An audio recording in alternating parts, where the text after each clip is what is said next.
Hi అండి. ఈరోజైతే breakfast అయితే ఇడ్లీ చేశాను.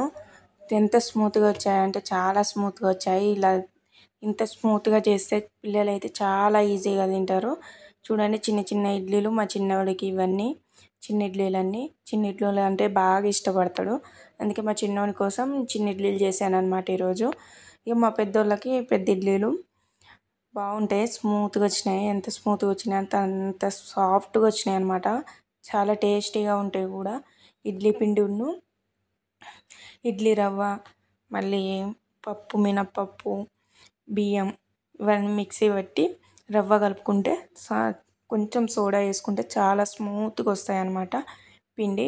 బ్యాటర్ తయారు చేసుకునేటప్పుడు తర్వాత ఒక వీడియో చేస్తా చూడండి. ఇడ్లీ బ్యాటర్ తయారు చేసుకునేటప్పుడు ఇలా చేసుకుంటే చాలా స్మూత్గా అంటే స్మూత్గా వస్తాయి. కొంచెం ఉప్పు వేసి నానబెడితే రాత్రి మంచిగా ఫర్మెంటేషన్ అయితే అవుతుంది.